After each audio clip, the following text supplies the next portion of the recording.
اعوذ باللہ من الشیطان الرجیم بسم اللہ الرحمن الرحیم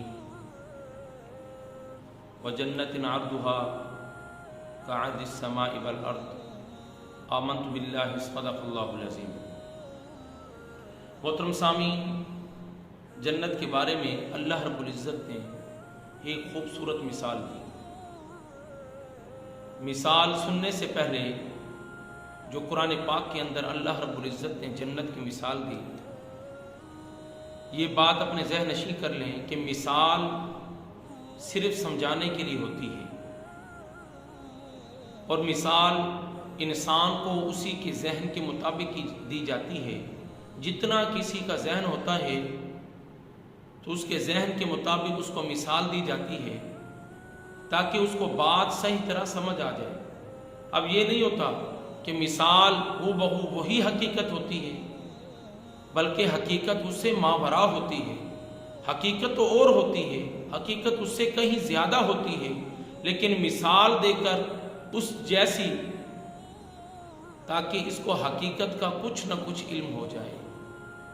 اللہ رب العزت نے جنت کی چوڑائی کا جب تذکرہ کیا تو انسانوں کو ان کی عقلوں کے مطابق مثال دی تاکہ جنت کی چوڑائی کا ان کو اندازہ ہو جائے، لیکن جنت کی چوڑائی اتنی نہیں بلکہ اس سے کتنی زیادہ ہے۔ لیکن ان کو سمجھانے کے لیے اللہ رب العزت نے قرآن پاک میں آسمان اور زمین کا تذکرہ کیا۔ وہ کس طرح کیا؟ وَجَنَّتٍ عَرْضُهَا كَعَرْضِ السَّمَاءِ وَالْأَرْضِ، کہ جنت کی جو چوڑائی ہے وہ آسمان اور زمین کی طرح ہے۔ اب 7 آسمان ہیں، 7 زمینیں ہیں۔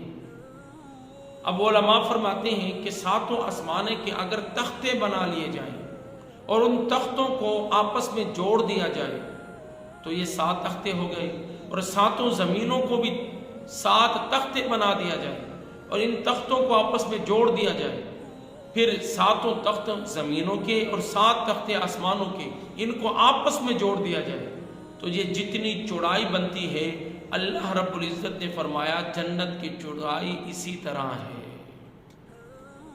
اے ایمان والو، یہ اتنی جنت، اتنی بڑی چوڑائی والی جنت، اب یہ نہ سمجھیے گا کہ اتنی چوڑائی والی جنت اس کے اندر سارے مخلوق سمائے گی، نہیں۔ علماء فرماتے ہیں کہ یہ ایک جنت ہر ایک شخص کو دی جائے گی، اس کی ملکیت میں ہوگی۔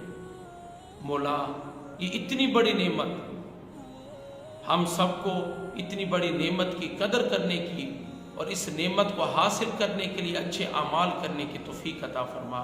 وما علینا الا البلاغ۔